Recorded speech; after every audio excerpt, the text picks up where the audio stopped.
बात करते हैं न्यू कॉन्सेप्ट की इसमें वेक्टर में, जिसका नाम है स्केलर प्रोडक्ट, जिसको हम डॉट प्रोडक्ट भी बोलते हैं। डॉट प्रोडक्ट किसका है? यहाँ पे टू वेक्टर्स का है। तो यहाँ पे स्केलर प्रोडक्ट होता क्या है, उसकी क्या प्रॉपर्टीज है, यहाँ पे देख ले हम। अगर दो वेक्टर्स आपस में परपेंडिकुलर है तो उनके बीच का जो डॉट होगा वो इक्वल्स टू क्या होगा? जीरो होगा। डॉट निकालते कैसे हैं वो हम प्रैक्टिकल क्वेश्चंस में देखेंगे अगली एक्सरसाइज में। अगर ए डॉट ए है तो आप लिख सकते हो इसको ए वेक्टर के मैग्नीट्यूड का स्क्वायर, राइट। थर्ड क्वेश्चन क्या है आपका सॉरी थर्ड प्रॉपर्टी क्या है? अगर I dot I, J dot J, के डॉट के सिमिलर वाले हैं और उनके बीच का डॉट क्या होगा आपका? 1 के इक्विवेलेंट होगा। अगर अपोजिट होते हैं तो वो आपका 0 होगा, यानी अपोजिट का डॉट 0 होगा, सेम का डॉट क्या होगा आपका? 1 होगा। और सेम होंगे अगर दो वेक्टर और उनके बीच में डॉट आएगा तो मैग्नीट्यूड का स्क्वायर के बराबर होगा। दो वेक्टर परपेंडिकुलर होंगे आपस में तो उनके बीच का जो डॉट है वो 0 के इक्विवेलेंट होगा। नेक्स्ट है angle between two non zero vectors A and B is given by, तो इनके एंगल का फॉर्मूला आपका ये होगा। अगर आपको इसकी इनवर्स फॉर्म देखनी है तो इस तरह से होगा। cos को मैं इधर लेके आ गया तो theta equals to cos inverse A vector dot B vector divided by A vector का मैग्नीट्यूड और बी वेक्टर का मैग्नीट्यूड। क्लियर है? ये चीज होगी। और लास्ट, अगर स्केलर में आपके वेक्टर्स a डॉट b है तो हम उसको रिवर्स भी करके लिख सकते हैं, यानी b डॉट a, तो कोई इफेक्ट यहां पे नहीं पड़ेगा। यानी डॉट्स पे इंटरचेंज करते हैं तो यहां पे कोई इफेक्ट नहीं पड़ेगा। क्लियर है पॉइंट सारे? फिर दोबारा बताता हूं डॉट प्रोडक्ट्स की प्रॉपर्टीज। अगर दो वेक्टर्स परपेंडिकुलर हैं आपस में तो उनकी डॉट क्या होगी? 0। दो वेक्टर सेम है तो उनका डॉट क्या होगा? मैग्नीट्यूड का square. I dot I, J dot J, यानी ये सिमिलर है तो आपका 1 होगा, अपोजिट का डॉट है तो 0 होगा। ये इसके दो वेक्टर्स के बीच में एंगल का फॉर्मूला, आप ऐसे भी प्रेजेंट कर सकते हैं, इसको ऐसे भी प्रेजेंट कर सकते हैं। और लास्ट आपका है कि डॉट में अगर आप इंटरचेंज करते हैं तो उस पर कोई इफेक्ट नहीं पड़ता। बाकी आगे आप और प्रॉपर्टीज भी पढ़ोगे, क्रॉस की प्रॉपर्टीज भी है। ये डॉट है, ठीक है, जो मल्टीप्लाई के लिए डॉट लगाते हैं, ये वाला अलग है और ये डॉट अलग है। इसको डॉट प्रोडक्ट बोलते हैं, इसको क्रॉस प्रोडक्ट बोलते हैं। क्रॉस प्रोडक्ट की जो प्रॉपर्टीज हैं वो अलग है, इस बात को ध्यान में रखें। क्लियर है? नॉर्मली मैथ के साइन तो दोनों मल्टीप्लाई के लिए ही यूज होते हैं, बट यहां पर वेक्टर में डॉट को लिए करता है, इसे डॉट प्रोडक्ट है, ये आपका क्रॉस प्रोडक्ट है। ये हमारी प्रॉपर्टीज खाली डॉट प्रोडक्ट के लिए, जिसको हम स्केलर प्रोडक्ट भी बोलते हैं।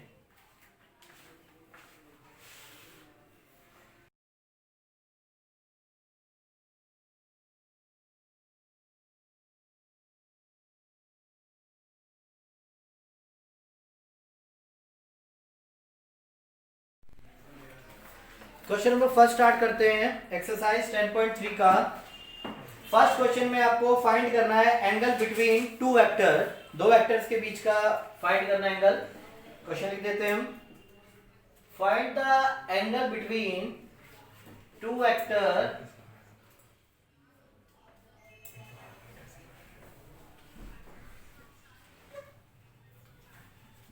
ए and B with magnitude, magnitude आपको यहां पे गिवन है √3 एंड 2 रिस्पेक्टिवली, और हैविंग, इनके डॉट्स भी आपको दिए हुए हैं, a dot b equals to √6।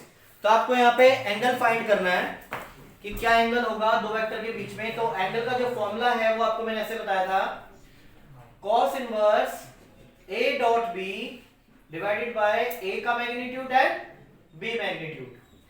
तो यहाँ पे a डॉट b आपको ऑलरेडी गिवन है √6 और a का मैग्नीट्यूड आपका √3 है और b का मैग्नीट्यूड कितना आपका 2 है। तो जब आप 3 को 6 से कैंसिल करोगे ये आ जाएगा, और आप इस √2 से ये रूट कैंसिल करोगे, नीचे √2 आ जाएगा, और फाइनली 1/√2 कहां होता है? cos पे 45 पे होता है, यानी कि आप इसको π/4 भी लिख सकते हैं। तो 45 एंगल है इन दो वेक्टर्स के बीच का। तो find the angle between two vector A and B, magnitudes are √3 and √2, sorry only 2। तो ये पहला आपका मैग्नीट्यूड हो गया √3 और ये 2 आपका दूसरा मैग्नीट्यूड हो गया। a डॉट भी आपको गिवन थे √6, कैंसिल किया, √2 आ गया, √2 से 2 कैंसिल किया, ये नीचे √2 आ गया, तो 1/√2 कहाँ होता है? 45 पे होता है। ठीक है, तो इस तरह से आपका एंगल कैलकुलेट होगा।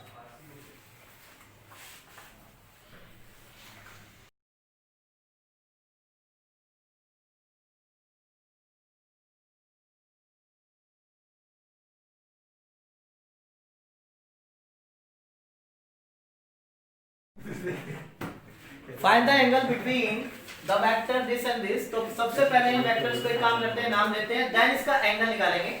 फर्स्ट है आपका ए वेक्टर और सेकंड आपका बी वेक्टर, और साथ के साथ में इनके मैग्नीट्यूड भी निकाल देता हूं क्योंकि हमें इसके मैग्नीट्यूड की जरूरत पड़ेगी। तो 1 का स्क्वायर माइनस 2 का स्क्वायर और 3 का स्क्वायर, तो क्या बनेगा ये आपका? 1 + 4 + 9 दैट इज 14 अंडर रूट में।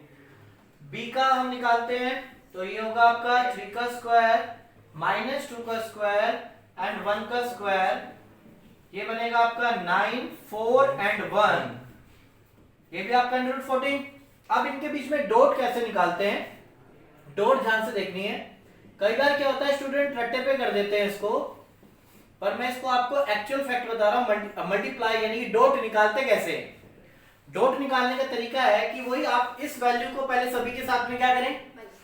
डॉट निकालें यानी मल्टीप्लाई करें। तो जैसे i डॉट को आप 3i से डॉट करेंगे अगर, तो आपका क्या होगा? i डॉट i कितना हो जाएगा? 1 हो जाएगा। और i को आप j और k के साथ करोगे तो क्या होगा? 0 होगा। तो इसलिए उनके साथ करते ही नहीं है। मल्टीप्लाई तो ऐसी होगी ना, i को एक बार इसके साथ और इसके साथ, तीनों के साथ करेंगे। तो जब i डॉट i होगा तो i डॉट i कितना हो जाएगा आपका? 1 हो जाएगा। लाइक ऐसे देखो, मैं आपको प्रॉपर मल्टीप्लाई करके ही दिखा रहा हूं। 1 × 3 i डॉट i, फिर i को इसके साथ करेंगे 2i dot j plus i को इसके साथ करेंगे i डॉट k, राइट। ऐसे j के साथ भी सबको करोगे, फिर k के साथ भी सबको करोगे। तो ये जो आपका अपोजिट डायरेक्शन में है, ये वाले देखो i और j है, अपोजिट है, सेम थोड़ी ना है। तो i और k ये भी अलग है, तो क्या हो जाएगा आपका?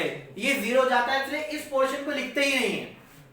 ये लोग क्या करते हैं? इस पोर्शन को लिखते नहीं है क्योंकि वो पोर्शन आपका क्या हो जाता है? 0 हो जाएगा। तो इसलिए डायरेक्ट बताया जाता है कि i वाले को i से करें तो कितना हो जाएगा?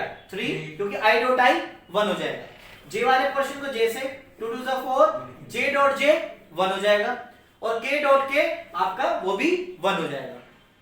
तो ये टोटल कितना हो गया आपका? इसलिए बाकी के साथ मल्टीप्लाई करके दिखाते नहीं क्योंकि वो क्या हो जाता है आपका? 0 हो जाएगा। ठीक है, इसके बाद फॉर्मूला पुट करें, एंगल निकालना था। तो cos inverse a dot b divided by a का मैग्नीट्यूड एंड b का मैग्नीट्यूड। क्लियर है डॉट कैसे निकाली जाती है? i को i के स्केलर से मल्टीप्लाई करो, j वाले को j से, k के वाले को k से। तो k dot k, j dot j, i dot i ये 1 हो जाएगा, बाकी जो स्केलर सब वो ऐड हो जाएंगे।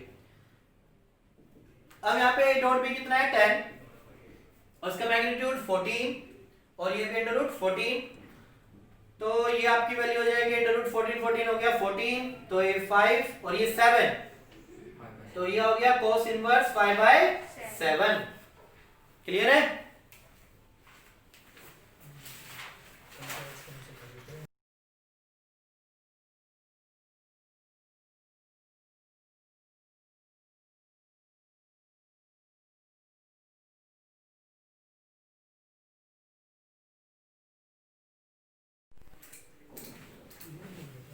क्वेश्चन नंबर 4 में फाइंड करना है आपको projection of the vector this on vector this.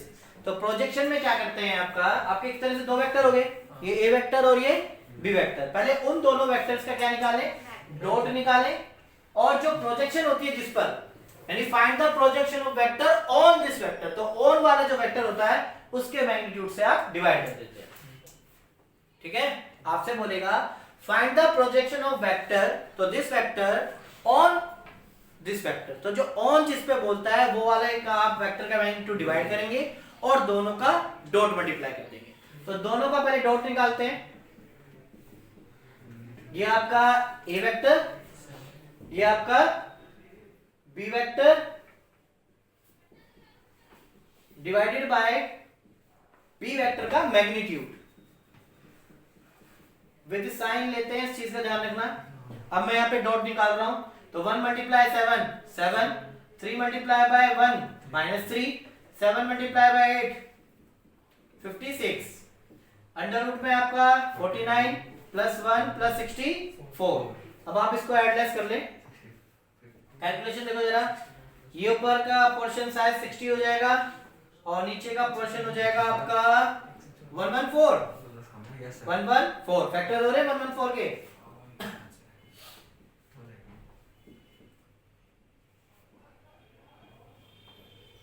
तो फैक्टर नहीं पॉसिबल हो पा रहा है इसके, जरा आंसर चेक करो। तो ये इसका क्या हो जाएगा, फाइनल आंसर हो जाएगा। फिर दोबारा से देखें, इन दोनों के बीच में पहले आप डॉट निकालेंगे और जिस पर प्रोजेक्शन बोलता है ऑन द वेक्टर पे, तो वो ऑन द वेक्टर वाले का जो मैग्नीट्यूड है वो आप डिवाइड में डाल देंगे। क्लियर है? तो इस तरह से आपका ये इसका प्रोजेक्शन आ जाएगा।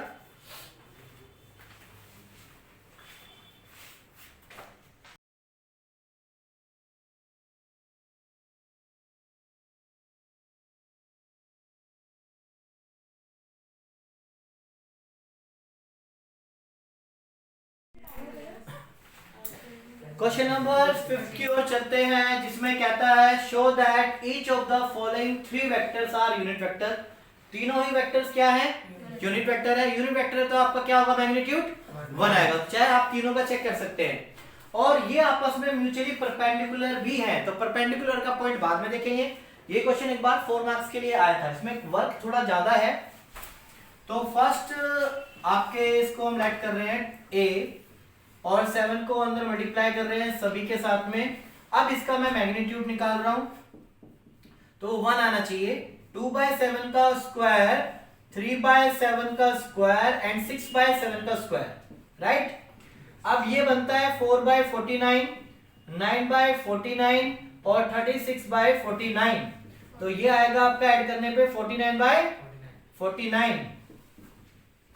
तो अंडर रूट 1 क्या हो गया आपका, 1 हो गया। क्लियर है? तो ये हो गया आपका ए वेक्टर का मैग्नीट्यूड 1। अब ऐसे बी वेक्टर का भी करेंगे, ऐसे ही आप सी वेक्टर का भी करेंगे। तीनों के मैग्नीट्यूड आपके क्या आएंगे, 1 ही आएंगे, क्योंकि ये यूनिट वेक्टर है। मैं सेकंड भी आपको ट्राई करके बताता हूं, देखिए। अब यहां पे बी वेक्टर का मैग्नीट्यूड निकाल रहे हैं हम। 3/7 का होल स्क्वायर माइनस 6/7 का होल स्क्वायर 2/7 का होल स्क्वायर। तो ये बनेगा आपका 9/49, 36/49 एंड 4/49। तो ये आपका 49/49 आ गया और इसका मैग्नीट्यूड भी क्या आ गया आपका, 1 आ गया। ऐसे सी वेक्टर का भी यही सेम रिजल्ट आएगा।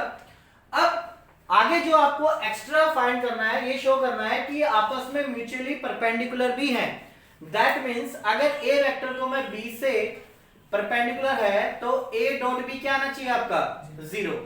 अगर बी और सी आपस में म्यूचुअल परपेंडिकुलर है तो बी और सी का डॉट क्या आना चाहिए आपका, 0।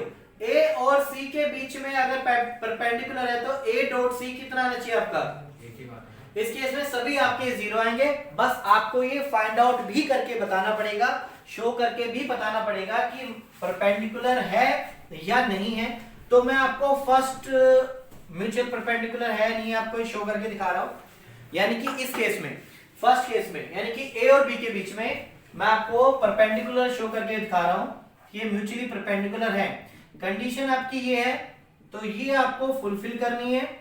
सो करते हैं। पहला वेक्टर आपका है 2/7 i, 3/7 j, 6/7 k dot B vector 3/7 i, 6/7 j and 2/7 k। तो ये 0 आना चाहिए। 2/7 को 3/7 से मल्टीप्लाई करें 6/49, फिर 3/7 को -6/7 से करें 18/49 और ये हो जाएगा आपका 6/12 डिवाइडेड बाय 49। तो आप एडलेस करेंगे तो ये 0/49 आएगा, दैट इज 0। और यही आपको प्रूव करना था कि आपस में परपेंडिकुलर है म्यूचुअली। म्यूचुअली मतलब एक दूसरे के साथ, ए बी के साथ, बी सी के साथ और ए सी के साथ। तो इनके डॉट्स अगर आप निकालेंगे तो वो क्या आने चाहिए, तो वो 0 आने चाहिए। ऐसी सिमिलर आप बी और सी का करेंगे एंड ए और सी का करेंगे, रिजल्ट आपको सेम ही आएंगे, दैट इज 0। तो पहला हमने यूनिट वेक्टर प्रूव किया, उनका मैग्नीट्यूड निकाल के देखा तो 1 आया। अब म्यूचुअली परपेंडिकुलर है तो इनके बीच का डॉट निकाला तो वो भी आपका 0 आ रहा है।